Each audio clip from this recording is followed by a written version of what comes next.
순선길이 있는데 도성 안쪽 길은 이 길로 올라가면 되겠습니다. 도성 안쪽 순선길은 공원을 산책하는 분위기가 되는데 도성 바깥쪽 길은 좀 다릅니다. 보시다시피 이렇게 사람 살아가는 도시를 끼고 있는 곳입니다. 또 도성 안쪽 길과는 분위기가 매우 다른 한 가지는 성벽을 보면서 시대를 읽을 수 있는 재미가 있는 곳입니다. 이 초입에는 1977년, 78년도에 도성을 보수한 흔적이 남아있고요. 1396년 최초의 성곽 모양부터 세종, 숙종, 순조가 보수한 성곽을 구별해서 보는 재미가 쏠쏠합니다. 태조 때 도성은 거친 면이 이렇게 있어서 눈에 구별되기 좋은데 이곳은 특히 세종 때 도성을 축제한 흔적이 많이 남아 있습니다. 특히 성돌에 옥수수 알갱이 모양이 사용돼서 구별하기 쉽겠고, 숙종 때는 가로 세로 40cm에 45cm 내외의 직사형 모양이 되어 있습니다. 그리고 이제 순조 때는 6cm 가로 세로 6cm의 정사각형 모양으로 구별할 수가 있습니다. 나무 데크 위로 올라서면 본격적인 탐방이 시작됩니다. 성곽 아랫부분과 윗부분 색이 완전히 차이가 납니다. 그리고 성의 돌 모양으로 축성 시기를 구별할 수가 있습니다. 세조 4년에 축성할 때는 자연 원석 그대로 사용했고 거칠죠. 남산 동쪽 나무 데크길의 성벽이 태조 때 축성한 성벽이 되겠습니다. 세종에는 자연석을 좀 부드럽게 다듬었습니다. 중단 상단 보면 옥수수 알갱이 모양의 돌이 있습니다. 이 네 시기의 축성을 모두 볼 수 있는 지역이 이 다산 성곽길입니다. 40cm, 45cm 직사각형은 숙종 때 돌들이 있고, 순조 때는 6cm, 6cm 정사각형 모양, 이것만 염두에 두면 되겠습니다. 태조 5년 1392년 1월 2월에 8만 명의 1차 공사를 하였고, 1396년 8월에는 2차로 8만 명의 보수 및 성곽 공사를 하였다고 합니다. 사대문과 사소문이 2차 공사에서 어느 모양을 갖추었고요. 세종 4년 1422년 공사에서 현재 도성 모양을 완성했다고 합니다. 숙종과 순조 때는 이를 보수하여 성곽의 틀을 유지를 하였고요. 일제시대에는 전차 도입으로 사대문의 성곽 부근이 멸실을 하였고, 이어서 인구 팽창으로 주택지 건설로 성곽 멸실이 가속화됩니다. 1921년 장충동에 일본인들 주택단지가 건설되면서 성곽이 없게 되죠. 상류층 단지로 서양식을 가미한 속도주택이 들어섰는데 넓은 정원으로 당시에 인기 있는 상류층 주택지역이었다고 합니다. 해방 후 이병철 등 삼성가가 이 주거한 지역이 되겠습니다. 1932년 2차 주택단지는 성문박 신당동에 건설하였습니다. 이 시기에 장충동 지역 성곽이 완전 유실됩니다. 성벽은 사라졌다고 하는데 실제로는 존재하고 있어요. 골목을 들어가 보면 성곽과 성벽을 쉽게 확인할 수 있답니다. 장충단 공원에서 장충체육관 쪽으로 길 하나 건너면 다산동인데, 이 길 건너 다산 성곽길은 복받은 성곽이라고 할 수 있습니다. 비교적 온전히 보존되고 있는 성곽입니다. 초기 성곽인 태조의 성곽까지 볼 수 있답니다. 한양도성길에서 흔히 볼 수 있는 각자 성석, 여기서는 가까이서 볼 수가 있습니다. 공사 책임지역, 책임자 등을 표기한 도를 각자 성석이라고 합니다. 문제 발생 시 책임지역에서 복구 및 수리하게 하기 위해서 표시했다고 하고요. 경상도 흥해군, 현재 포항이 건설한 지역을 표시해놨습니다. 각자 성석에 따르면 한양도성 이 다산 성곽 지역은 경상도 지역의 군현들의 책임 지역으로 짐작이 됩니다. 주변에는 카페들도 많이 생기고 작은 공방들도 생겨서 핫플레이스라고 할 정도로 이렇게 활기에 차 있는 지역으로 탈바꿈하고 있습니다. 과거의 유물과 현대가 공존하는 지역 중에 대표적인 것이 이 다산 성곽길이라고 할 수 있겠고, 성곽 보존도 다른 지역보다 훨씬 더 잘 되어 있습니다. 이 지역 보면 세종 때 전형적인 성곽입니다. 이게 한 구간만 그런 게 아니고 전체적인 지역의 성곽 보존이 원형 그대로, 특히 이제 세종 때 그대로 이게 되어 있습니다. 물론 저 상단 부분은 이제 여기 개축하면서 현대 1970년대 이후에 쌓은 부분이고 흰 돌로 뚜렷이 표시가 나죠. 또 여기 각자 성석이 또 표시가 되어 있습니다. 여기 좋은 거는 각자 성석을 가까이서 있는 그 자리에서 있는 돌을 볼 수 있다는 게 참 행복했습니다. 태조는 평지에는 토성으로 성곽을 만들었습니다. 급하게 성곽의 모양을 갖추려는 계획이었고요. 세종 때에 이루어서 토성을 석성으로 공사하여 틀을 완성하였습니다. 다산 성곽길은 이렇게 평지 지역이죠. 약간 높은 지역이지만 세종의 퇴치를 흠뻑 맡을 수 있는 지역이겠고, 그만큼 세종 때 성곽의 틀이 원형 그대로 보존되어 있고, 특히 이제 이 지역이 완전 옥수수 알갱이로 가득 차 있습니다. 성곽의 옥수수 알갱이는 세종의 상징이라고 할 수가 있습니다. 계속 이렇게 촘촘히 옥수수 알갱이 박혀있죠. 낙산 구간에도 일부 구간이 이렇게 옥수수 알갱이가 보입니다. 옥수수 알갱이 돌이 보면 세종 때 개축한 곳이구나 생각이 드는데, 이 구간은 다시 옥수수 알갱이로 가득 차 있는 구간입니다. 감성도 보수공사도 옥수수 알갱이 모양으로 되어 있습니다. 세종의 최초가 넘쳐난 구간, 이 오토바이 경험처럼 현대 사람들이 활기가 넘치는 구간, 이 옥수수 알갱이 있는 특히 이 구간에 오면 좀 여러 분들한테 감사하다라는 생각이 듭니다. 가로 세로 6cm 정사각형 성돌은 순조식이라고 했죠. 성돌이 흰색인 거 보니까 최근에 개축한 것 같습니다. 저 언덕이 성곽을 보면 아랫부분은 큰 돌을 사용한 게 보입니다. 세종시기에 아랫부분은 이렇게 큰 돌을 다듬어서 사용하였습니다. 이렇게 이제 뭐 직사각형, 정사각형은 그 이후 시대가 되고요. 이 지역은 주민 편의 시설이 나란히 있습니다.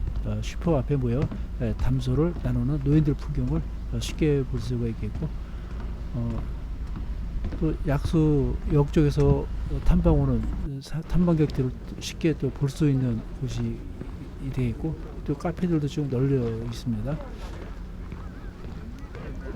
다산 성곽 카페거리라고 할 수 있을 정도로 오가는 사람들도 이렇게 볼 수가 있습니다. 조금 더 지나면 이제 앞문이 보입니다. 주민 편의를 위한 성곽 복원 과정에서 만든 문입니다. 1978년, 7년 이때겠고요. 다산동과 장춘단로를 연결하는 좋은 문입니다. 내려가면 왼쪽은 서울 클럽이 되겠고, 오른쪽은 신라 호텔 정원이 됩니다. 주민을 위한 운동시설도 이렇게 놓여 있습니다. 뒤돌아서 보면 성곽길로 올라가는 계단이 보입니다. 한번 올라가 볼까요? 신라 호텔 반응TV 안쪽 구간은 시간 제한이 있습니다. 9시부터 6시까지 개방 시간입니다. 그 개방 시간을 확인해야 이 성 안쪽 길을 다닐 수 있습니다. 여기서 마치고 다시 성곽길로 이제 돌아가겠습니다. 내려와서 이제 실제로는 저 아래 장춘학길로 내려왔다가 다시 올라왔습니다. 올라와서 이제 성곽 다산동으로 가는 길입니다. 말소리가 들리죠? 노인분들이 앞에서 말씀 나누고 있어서 카메라를 얼른 돌렸습니다. 성곽은 흙으로 쌓은 토성과 돌로 쌓은 산성이 있다고 했죠. 태조 5년 성곽을 건축할 때는 평지는 토성으로, 시간 관계상 이렇게 해준 것 같아요. 산에는 돌을 쌓은 석성으로 건축을 했습니다. 세종 때 평지의 토성을 석성으로 재건축했고, 세종 때 건축한 성곽의 돌들의 특징은 옥수수를 연상시킨다. 돌을 옥수수 알처럼 작업하여 쌓았다. 이 생각이 들고, 다산 성곽길에 옥수수 성곽이 유난히 많습니다. 아마 세종 때 흔적이 가장 많이 남은 곳이라고 할 수가 있습니다. 옥수수 성곽에 이렇게 촘촘히 박혀 있죠. 아마 다른 지역은 일부 구간에만 이렇게 박혀 있는데, 이 다산 성곽길은 세종 때 채취가 이렇게 흠뻑 배어 있습니다. 그 외에 다양한 시기의 송도를 또 감상할 수 있는 곳이 되겠습니다. 여기 6cm 큰 돌이 정사각형, 여기가 이제 언제 순조 때 흔적이라고 볼 수 있을 것 같습니다. 직사각형이면 언제 숙종 때, 정사각형은 순조 때 이렇게 구별할 수가 있습니다. 아랫부분 돌도 이게 똑같죠. 아까 세종 때는 아랫부분은 장방형 긴 큰 돌이었는데, 단산성곽 마지막 부분입니다. 돌이 거친 것으로 보아 초기 석성, 태조 5년 때 지은 석성인 것 같습니다. 태조 때는 산의 석성, 평지에는 토성을 건축했다고 그랬죠. 이렇게 거친 면이 보이면 태조 때 지은 거고, 여기가 일대에서 좀 남산에 가까웠다 보니까 높은 지역입니다. 초기 석성은 이렇게 또 태조 때 석성을 볼 수가 있습니다. 아쉽게 여기가 끝입니다. 이 부분에서 이제 성벽이 사라집니다. 성곽은 여기에서 1963년도에 정부에 의해서 파괴되었습니다. 반얀트리 자유센터 등의 축대에 사용되었습니다. 크러스트 72는 하단 큰 돌을 폭포의 장식돌로 사용하였습니다. 자유센터와 반얀트리 후문 축대에도 사용되었습니다. 성곽은 저 봉오리인 팔각정까지 연결되어 있었을 것 같고요. 이 팔각정은 곡성 즉 방어를 위해서 튀어나온 성곽 부분일 거라고 한번 상상을 해 봅니다. 절개지 위에 나무 데크로 육교 통로를 확보해 놓았습니다. 좀 서글프다라는 생각이 듭니다. 약 500m 정도 구간의 성의 돌들이 다 사라졌죠. 주변의 축대로 사용되고 있다고 그랬고요. 또 장식돌로도 사용되고 있고요. 이 축대에서 건축 연표가 기록된 것이 있는데 아무 생각 없이 성곽을 파헤쳐 버렸다라는 생각이 듭니다. 반얀트리 후문 축대에서 각자 성석 2개가 발견되고 있고요. 자유센터 입구 축대에서는 1개가 발견되고 있습니다. 자유센터 장충단로 축대에서도 1개가 발견되었습니다. 축대에서 발견된 각자 성석에는 안내 표시판이 없습니다. 찾기가 모래사장에서 저에게로 바늘 찾기처럼 어려웠습니다. 성곽에 있는 각자 성석은 번듯한 안내 표시판 설치가 필요하다고 봅니다. 해체된 성곽에서 발견된 각자 성석은 홍인지문 공원 대로변에 전시가 되어 있습니다. 축대에 박혀있는 각자의 성석들은 무시되고, 이제 반얀트리 입구에 다 오면 맵이 있습니다. 여기서 이제 성벽 구간 표시, 순성길 표시가 되어 있습니다. 이 순성길을 따라가면 남산 국립극장 사거리로 가게 됩니다. 바닥에 순성길 표시가 되어 있습니다. 이번에는 방향을 바꿉니다. 후문 쪽으로 가서 남선은 표지석으로 가려고 합니다. 그래서 반얀트리 호텔 건물 쪽으로 향해서 뒤쪽입니다. 뒷면으로 가봅니다. 처음 가보는 길이 있는데 이쪽에 들어서니까 남산이 훤히 보여서 시야가 탁 트여서 보기 좋았습니다. 저기 남산 N타워가 보이고, 또 왼쪽에는 통신타워가 보이죠. 이 길을 쭉 따라가다 보면 저 아래 이제 후문으로 가는 계단이 있습니다.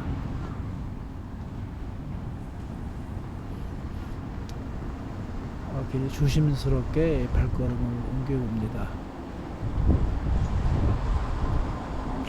저 개 끝까지 걸어가면 이제 장충단로를 개통하려고 절개지 축대 이쪽이 되겠습니다. 소리가 들린 것은 이제 장충단로 차에서 나오는 소리가 있고요. 여기서 이제 좌회전을 하면 후문으로 내려가는 계단이 나옵니다. 후문으로 가는 특별한 이유가 있습니다. 이 후문 지역에 쌓여 있는 석축 축이 다 성돌입니다. 성에서 나온 돌로 축대를 만들었다고 합니다. 하늘에도 보이죠? 성돌, 성의 돌로 축대를 쌓았습니다. 여기 축대의 돌들은 성곽을 이렇게 파괴하는 것을 재활용한 장소입니다. 여기는 이제 직원들 전용 뭐 휴게시설이나 탈의시설 뭐 이런 게 있는 것 같았습니다. 직원들이 수시로 오가고 있고요. 아마 직원들 전용 주차장인 것 같습니다. 작은 주차장이 이렇게 있습니다. 이제 축대 하단에 각자 성석 2개가 박혀 있다고 하는데 좀 잘 눈에 보이지 않았습니다. 아쉽게 여기 각자 성석 표지판을 세웠으면 좋겠다 생각이 들었습니다. 이제 후문으로 나왔습니다. 장충단도가 되었습니다. 위쪽으로 올라가면 표지석입니다. 남섬은 표지석을 찾아서 위로 올라가 봅니다. 남섬 표지석은 저 언덕 위에 있습니다. 표지석 위치에는 이제 한양 도성이 연결되는 곳을 짐작해서 표지석을 세웠을 거로 보이고요. 표지석이 보이죠?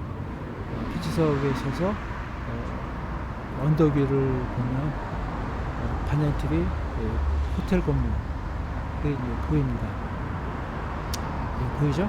이제 보이는 게 이제 반얀트리 호텔 건물이 되어 있고, 뒤돌아서 보면 가동 이쪽에 축대에 이어지는 남산 쪽 한양 도성 성곽을 볼 수가 있습니다.